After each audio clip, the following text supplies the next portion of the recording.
It takes courage to let things go.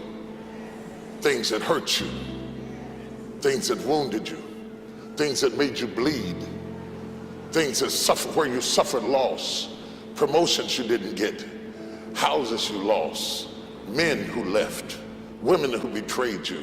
It takes courage to let it go. You have to have enough faith to believe that what is in front of you is greater than what was behind you. Forgive yourself. Forgive your parents. Forgive any relationship that you ever had that didn't work out. Forgive everybody else. Forgive everyone else in your life that has ever hurt you in any way. Every past childhood slight, every sibling, every person in your family, every person you ever worked for, every lousy boss or person who cheated you, lied to you, robbed you, and everything else, and so on. I mean, just let it go. I got a lot of forgiveness that I had to do. But I was willing to forgive myself every day. And every day I said the same thing for like 6 months until it got easier. And then one day I went, Lisa, I forgive you for it. And that thing didn't come up anymore. I was like, ooh, okay, on to the next. The number one regret that people had, people who were dying, who knew that they were crossing over and making their transition, the top regret was I wish I'd have had the courage to live the life that I knew I was destined to live. In other words, that I had a purpose, that I knew that there was something greater that I came here to do, that I signed up for something other than just to fit in and to go along and to follow somebody else's rules. People torment themselves by how they see their life. They've told themselves a story as if it were the truth when it is really a perspective truth. You wrote the script, change the story. Confidence isn't walking into a room thinking that you're better than anyone. It's walking in knowing that you don't have to compare yourself to anyone. Comparing yourself to another person, that isn't even in your system. There's no thought of comparison. There is no competition with any other human. You are not above anyone. You are not below anyone. That's confidence. When you can get to the place in your life where comparison is dead, where you are good enough, not to others, but to yourself, that is confidence. And you can be good enough right now because you are good enough right now. You might just need to change your mindset. Confidence can be developed in many ways. You can start with your physiology, your posture. If I asked you what a confident person looked like, would you be able to tell me? Of course you would. They look strong, sure of themselves. How are they standing? They're standing tall. How are their shoulders? They are back, upright. They make eye contact. Their head is up, not down. Now a shy or introverted person might say, yeah, well, that's all good for outgoing people, but I will never be confident. Anyone can develop confidence. Some might have to work on it harder than others because they've conditioned themselves into a lack of confidence for much of their life. But anyone can develop confidence. Even the majority of shy people have moments where they aren't shy, like around people they trust, maybe family, friends, or their partner. Moments where they can be themselves fully. So the shyness is selective, which means you can make confidence permanent if you consciously decide to be the person and do the things you do. Not just around those you trust the most, but all the time. Being confident doesn't mean you're loud. It isn't about being the one that has to be noticed. It's the opposite.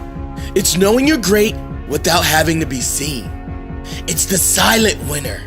It's the humble champion. If you lack confidence, you can change. If you lack anything, you can change. You can be anything in life, including radical personality change, if you are committed to finding the answers. Unlock the greatest version of yourself. A lot of people would say, I love myself. Do you really love yourself? Are the things that you're doing, the people that you're hanging out with, and the places and the circles that you're traveling in, does that reflect a person that actually loves themselves? If you love yourself, why would you fuck with those type of people? You know what they're saying about you behind your back. You know they're jealous and envious of who you are and the things that you got going on in your life and your career. You know that they don't like you. And they've made it clear. They've sent you every sign imaginable that they could possibly send you. And because you're so desperate to have people around you and in your life, you continue to go back.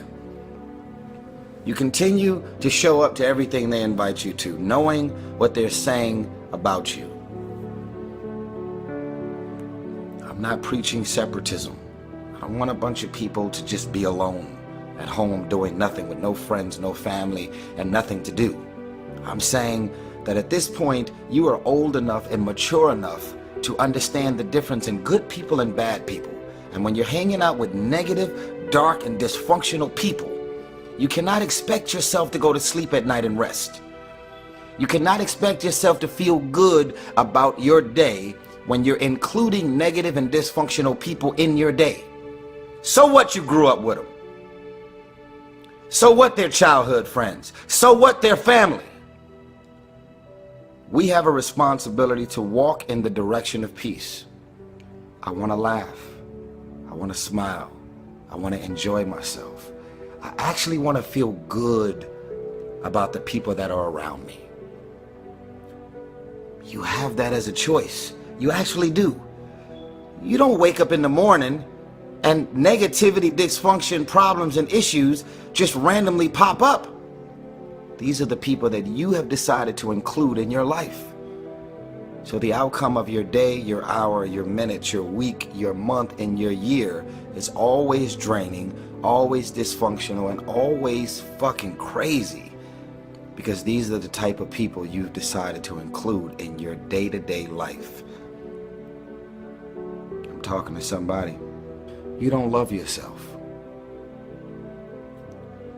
You can't say that you love yourself when you continue to invite and include these people in your life. They're threatened, they're insecure. They have a problem with you and you don't even have a problem with them. They try and make you feel bad about being so blessed.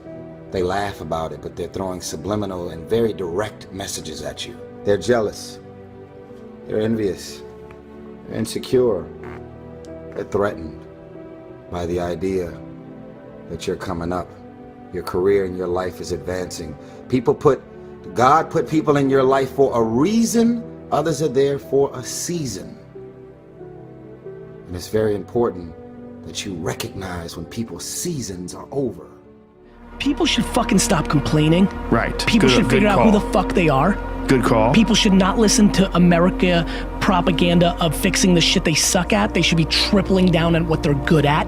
They should be competent in certain areas, but you're not gonna become Beyonce or, you know, like your bone structure is a certain way. Like you're not gonna solve everything. Your IQ can get a little bit better, but don't worry about the incremental.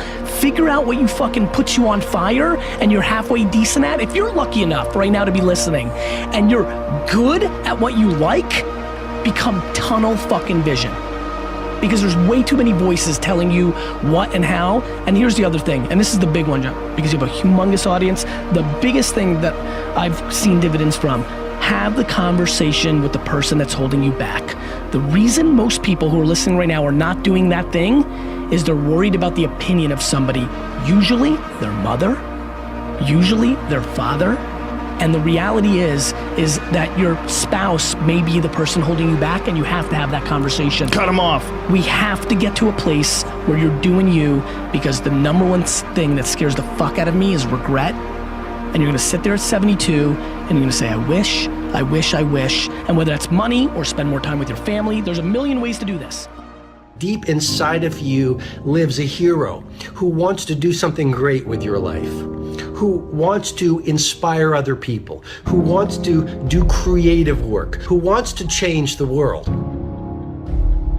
Maybe you're so numbed out that you've forgotten who you truly are. The fact that you are alive today means there is a mighty call on your life to do something with the rest of your life.